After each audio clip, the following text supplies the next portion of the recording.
गरीब माँ की 4 बेटियां। सुमन की 2 बेटियां पहले से थी और इस बार वो फिर से पेट से थी। घर में हर किसी को उम्मीद थी कि इस बार तो बेटा ही होगा। माँ, आज मैं काम से छुट्टी ले लेता हूँ। सुमन की तबीयत कुछ ठीक नहीं है और वैसे भी अभी समय भी आ गया है, कभी भी बच्चा हो सकता है। हाँ हाँ बेटा, तू छुट्टी ले ले, मेरा पोता सही सलामत मेरी गोद में आ जाए बस। अशोक सुमन को अस्पताल ले जाता है और कुछ ही घंटों के बाद सुमन 2 जुड़वा बेटियों को जन्म देती है। जी, आपको 2 जुड़वा बेटियां हुई हैं, आप अंदर जाकर उनसे मिल सकते हो। क्या 2 जुड़वा बेटियां? अशोक उनको बिना देखे ही वहां से बाहर चला जाता है। तभी गायत्री भी अशोक की बड़ी बेटियों के साथ अस्पताल पहुंच जाती है। बेटा, ये देख मैं मिठाई लाई हूँ। जब मेरा पोता इस दुनिया में आएगा तो मैं सबका मुंह मीठा करवाऊंगी। माँ, बेटा नहीं, 2 जुड़वा बेटियां हुई हैं। क्या 2 जुड़वा बेटियां? पहले क्या कम थी जो अब 2 और आ गई? सुमन की दोनों बेटियां जैसे ही ये सुनते हैं, नेहा, हमारी 2 नन्ही बहनें आई हैं, चलो देखते हैं। और वो दोनों वहां से चले जाते हैं।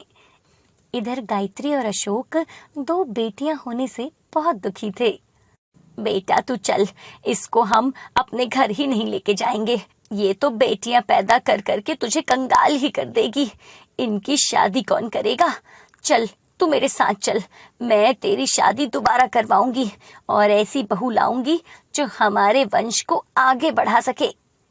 अशोक और गायत्री वहां से चले जाते हैं। इधर सोनिया और नेहा अपनी माँ के पास जाते हैं। बेटा, तुम्हारे पापा और दादी कहाँ हैं?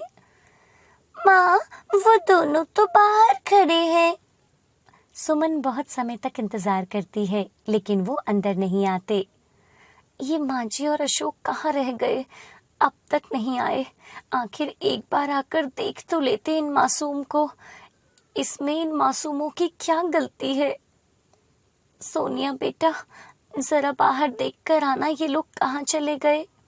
सोनिया बाहर जाकर देखती है तो वहाँ अशोक और गायत्री नहीं थे।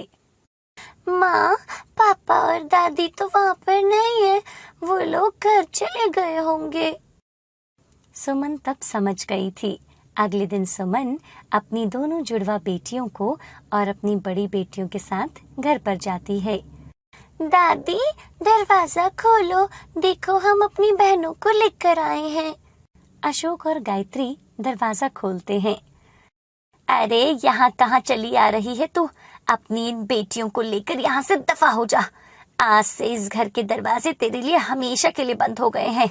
मैं अपने बेटे की दूसरी शादी करवाऊंगी और इसका घर का वंश आगे बढ़ाऊंगी। एक पोता देने को कहा था, 4 बेटियां मेरे सर पे रख दी। अब तुम्हारे लिए और तुम्हारी इन बेटियों के लिए इस घर में कोई जगह नहीं है। माँ, आप ये क्या बोल रही हो? मैं अपनी बेटियों को कहाँ लेकर जाऊंगी? कहीं भी जा, लेकिन मैं तुझे अपने इस घर में नहीं देख सकता। चली जा यहाँ से। कैसे बाप हो तुम? तुम्हें इनसे बिल्कुल प्यार नहीं है। हाँ, नहीं है, क्या करोगी? भागो यहाँ से तुम। और वो दोनों दरवाजा बंद कर देते हैं। सुमन रोते हुए अपनी 4 बेटियों के साथ अपनी माँ के घर चली जाती है। अरे बेटा, तू ऐसी हालत में यहाँ? सुमन अपनी माँ को सारी बात बताती है। उसके बाद वो अपनी माँ के घर पर ही रहने लगती है, लेकिन वहाँ के लोग उसे जीने नहीं देते थे। एक दिन सुमन बाजार से कुछ सामान ले रही थी, तभी रास्ते में उसे 2 औरतें मिलती हैं। सुना है इसके पति ने इसे घर से निकाल दिया है।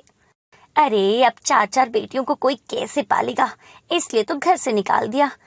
और देखो, अपनी 4 बेटियों के साथ अपनी माँ के घर पर बैठ गई है। और देखो यहाँ कैसे बेशर्मों की तरह घूम रही है, जैसे कुछ हुआ ही ना हो। सुमन उनकी सारी बातें चुपचाप सुनकर घर चली जाती है।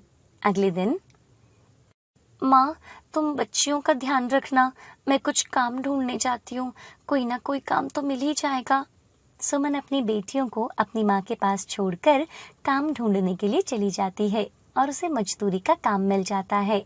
पूरे दिन काम कर थक हार कर सुमन घर पर आती है और अपने परिवार को खाना खिलाती है।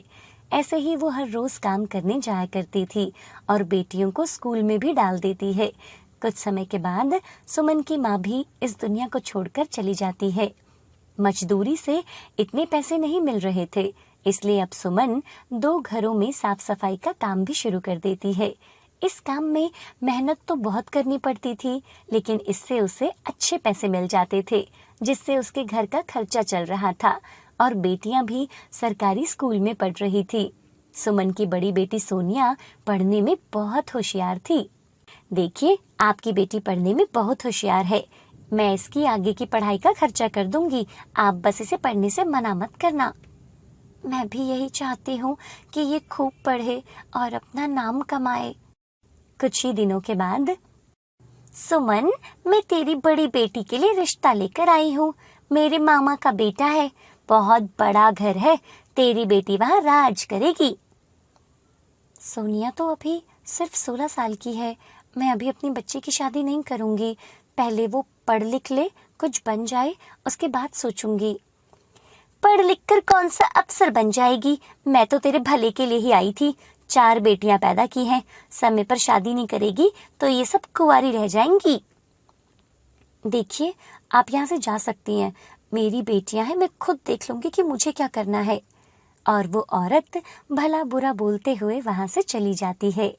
सोनिया 12वीं कक्षा में प्रथम आई थी, इसलिए स्कूल की टीचर ने उसका एडमिशन उच्च विद्यालय में करवा दिया था। अरे और अब बेटा, वो कॉलेज में तू बीए की ऐसी पढ़ाई कर हालत रही में थी। सुमन ने कॉलेज में भी मन लगाकर पढ़ाई की थी। इस बार उसका आखिरी साल था। एक दिन सुमन के घर पर एक डाकिया लेटर देने आता है। सोनिया वो लेटर पढ़ती है तो वो बहुत खुश हो जाती है। माँ को जब पता चलेगा वो बहुत खुश होगी। शाम का समय होता है। सुमन काम से घर वापस आ जाती है। माँ, दीदी ने आपको कुछ बताना है। अच्छा, क्या बताना है? माँ, मेरा पुलिस की भर्ती में सिलेक्शन हो गया है। ये देखो, मेरा लेटर आया है। मुझे पता था मेरी बेटियां मेरा नाम रोशन करेंगी। शाबाश मेरी बच्ची। सुमन खुशी से सोनिया को गले लगाती है। माँ, अब तो आपको काम करने की जरूरत नहीं है। दीदी सब कुछ ठीक कर देंगी और देखना, जल्दी ही मैं भी दीदी की तरह पुलिस में जाऊंगी और हम बड़े होकर टीचर बनेंगे। हाँ हाँ, तुम सब मेरा नाम रोशन करोगे। और ऐसे सब अपनी माँ के गले लग जाते हैं। एक गांव में सुरेश नाम का एक धनवान व्यक्ति रहता था। सुरेश के पास ढेर सारा धन होने के बावजूद भी उसमें बिल्कुल घमंड नहीं था। वो दिल का बहुत ही साफ और नेक इंसान था। वो हर सुबह मंदिर जाता था और गरीब लोगों में दान करता था। भगवान, आपका बहुत बहुत धन्यवाद कि आपने मुझे एक सफल इंसान बनाया है। मैं भी आपसे वादा करता हूँ कि मैं मरते दम तक गरीब लोगों की मदद करता रहूंगा। सुरेश हर महीने गांव के मंदिर में गरीब लोगों के लिए आयोजन करवाता था।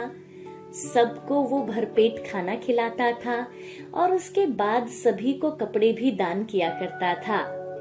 एक दिन सुरेश मंदिर से प्रार्थना करके घर लौट रहा था। तभी रास्ते में उसे एक बूढ़ी औरत मिलती है। चलते हुए उस बूढ़ी औरत का पैर फिसल जाता है और वो जमीन पर गिरकर बेहोश हो जाती है। सुरेश जल्दी से उस बूढ़ी औरत के पास जाता है और उसे अपने कंधे पर उठाकर अपने घर ले आता है। घर आते ही उस बूढ़ी औरत के ऊपर वो पानी छिड़कता है और तभी उसे होश आने लगता है। मैं कहाँ हूँ? मैं तो मंदिर से घर लौट रही थी। मैं यहाँ कैसे आ गई? चिंता मत कीजिए माँ जी, आप बिल्कुल ठीक हैं। मेरा नाम सुरेश है। आप रास्ते में फिसलकर बेहोश हो गई थी। मैं आपको अपने घर लेकर आया हूँ। तुम्हारा बहुत बहुत धन्यवाद बेटा। अरे नहीं नहीं माँ जी, ऐसा कहकर आप मुझे शर्मिंदा मत कीजिए। दूसरों की मदद करना तो मेरा फर्ज है और आप भी तो मेरी माँ समान हैं। अरे बेटा, आजकल के समय में कौन किसकी मदद करता है। तुम्हारे अंदर कितने अच्छे संस्कार हैं। कुछ देर के बाद बूढ़ी औरत को अच्छा महसूस होता है और वो वहां से जाने लगती है। बेटा, अगर तुम्हें कभी भी मदद की जरूरत हो तो मुझे जरूर बताना, मैं तुम्हारी मदद जरूर करूंगी। अरे माँ जी, भगवान का दिया सब कुछ है मेरे पास, बस आप मुझे अपना आशीर्वाद दीजिए। वो बूढ़ी औरत फिर अपने घर चली जाती है। कुछ दिनों के बाद सुरेश का दोस्त रमेश उसके घर आता है। अरे रमेश, इतने सालों बाद दिखाई दिया है तू, और बता कैसा है, घर पर सब कैसे हैं?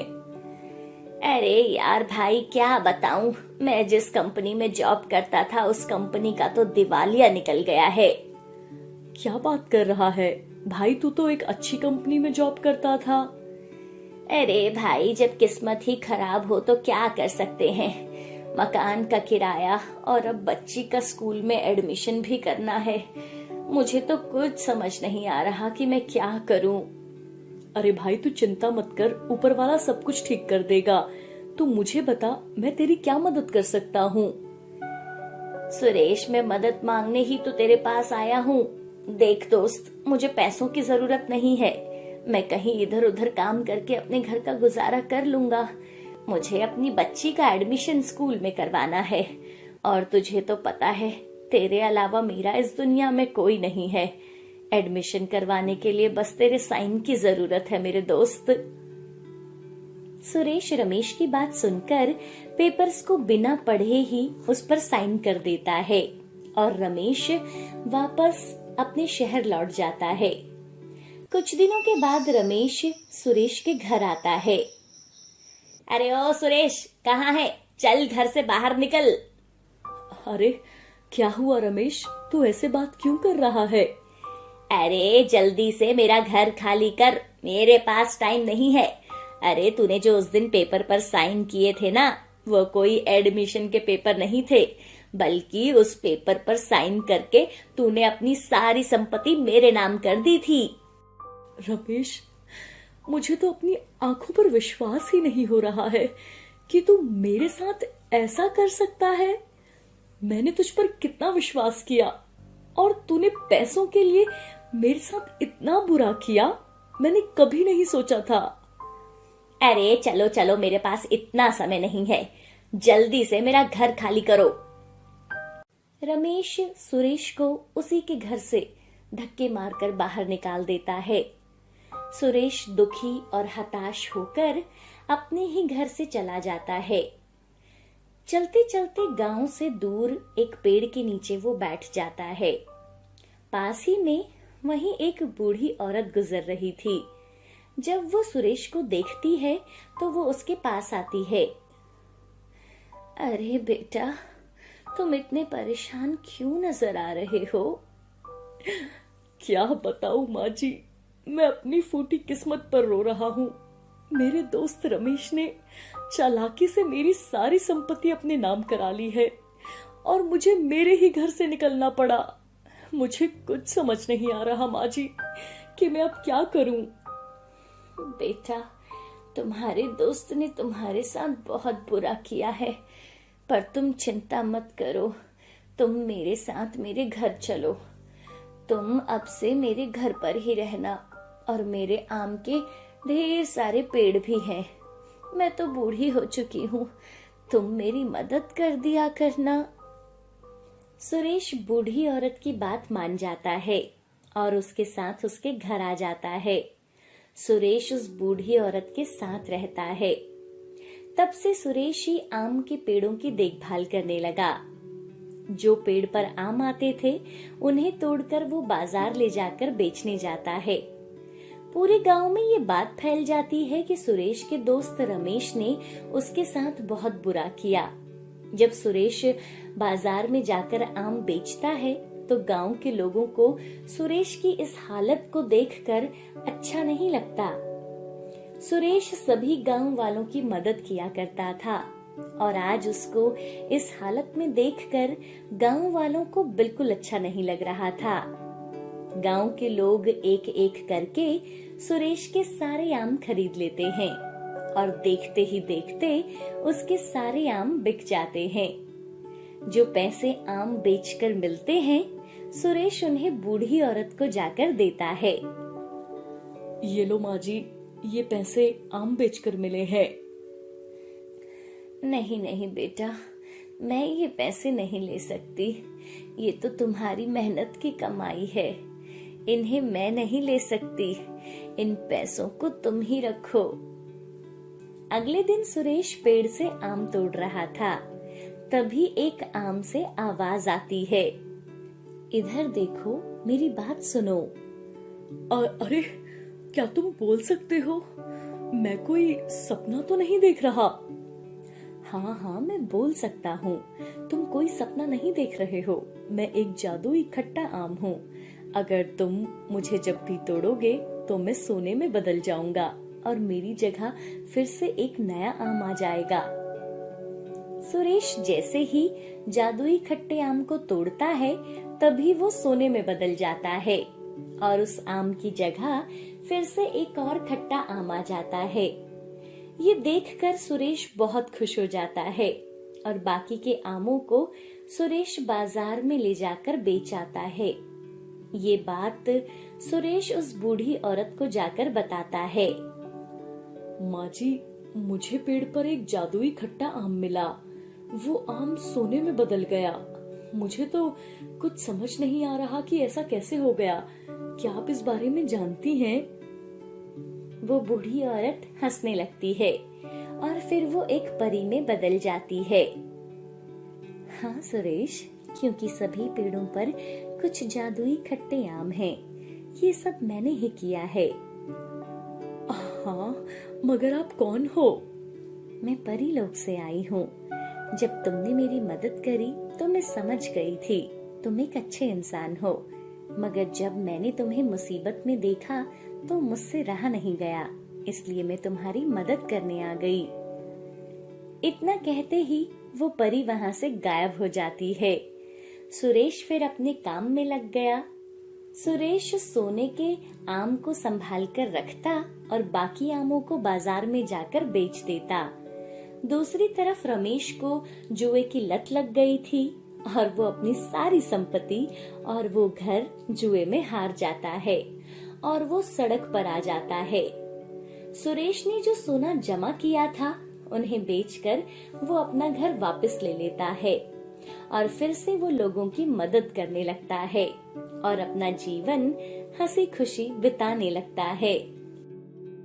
ढोलकपुर गांव में श्याम अपनी पत्नी रम्या और बेटे डुग्गू के साथ रहता था।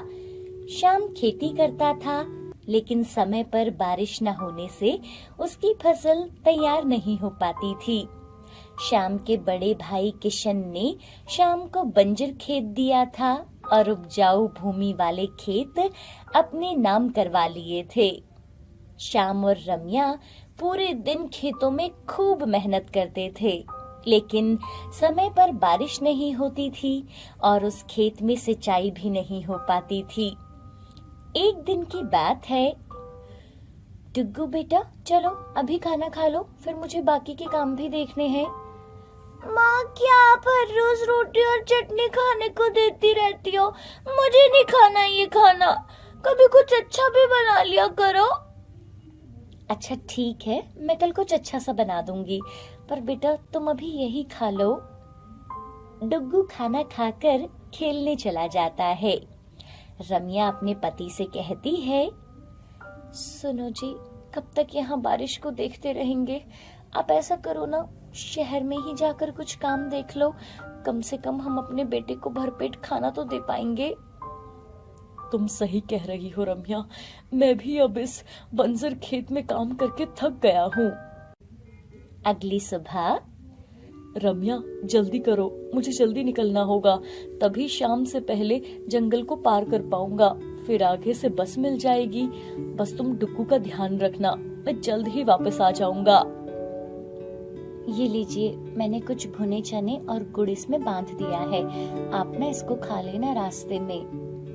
श्याम भी सुबह सुबह एक पोटली लेकर जंगल के रास्ते से होता हुआ शहर की ओर निकल जाता है। चलते चलते सुबह से दोपहर हो गई थी। थोड़ी देर बैठकर आराम कर लेता हूँ। श्याम वहीं एक पेड़ के नीचे बैठ जाता है और अपने भुने हुए चने और गुड़ निकालकर खाने लगता है। तभी श्याम की नजर जमीन पर चल रही दो चींटियों पर पड़ती है। अरे, यहाँ तो चींटियों का घर बना है। श्याम कुछ चने और गुड़ चींटियों को डालता है और चींटियां उसे खाने लगती हैं। तभी दो चींटियां एकदम से बड़ी हो जाती हैं और देखते ही देखते सुंदर परियों का रूप ले लेती है। श्याम डर जाता है और वो एकदम उठ खड़ा होता है। घबराओ नहीं, हम जादुई परियां हैं। हम दोनों बहनें परी लोक से यहाँ घूमने आई थी और इसी पेड़ के नीचे एक साधु अपनी भक्ति में लीन था। हम दोनों को बहुत भूख लगी थी। अरे वो देखो, सामने उस साधु के पास एक पोटली है। लगता है इसमें खाने के लिए कुछ होगा। चलो देखते हैं। दोनों परियां साधु की पोटली उठाती हैं तो उसमें कुछ फूल बांधे थे। परियां गुस्से से उसके सारे फूल साधु के ऊपर फेंक देती हैं और उसे भला बुरा बोलने लगती हैं और साधु बाबा की भक्ति को वो दोनों भंग कर देती हैं और वो साधु बाबा दोनों को श्राप दे देता है और तब से वो दोनों परियां भी चींटियां बन जाती हैं। उन्होंने बोला था, अगर कोई राहगीर तुम्हें खाने के लिए कुछ देंगे तो उस दिन तुम दोनों अपने श्राप से मुक्त हो जाओगी और अपने असली रूप में आ जाओगी। और देखो, आज तुम्हारी मदद से हम यहाँ अपने रूप में आ गई हैं। तुम हमसे कुछ भी मांग सकते हो।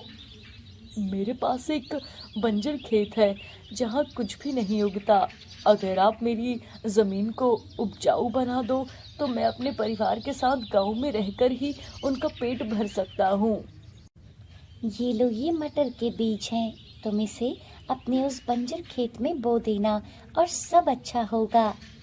ऐसा बोलकर वो दोनों परियां वहां से अपने परी लोक वापस चली जाती हैं। श्याम अपने घर पहुंचता है और अपनी पत्नी को वो सारी बात बताता है और अगले दिन दोनों अपने उस बंजर खेत में मटर के सारे बीजों को बो देते हैं और बाल्टी से सारे खेत में पानी से छिड़काव करते हैं।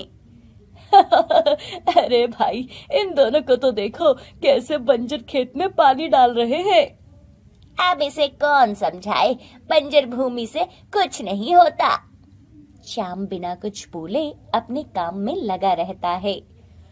पता नहीं उस परी की बात सच भी होगी या नहीं। आप भगवान पर भरोसा रखो जी, सब अच्छा ही होगा। चलो अब हम घर चलते हैं। अगली सुबह दोनों अपने खेतों में जाते हैं।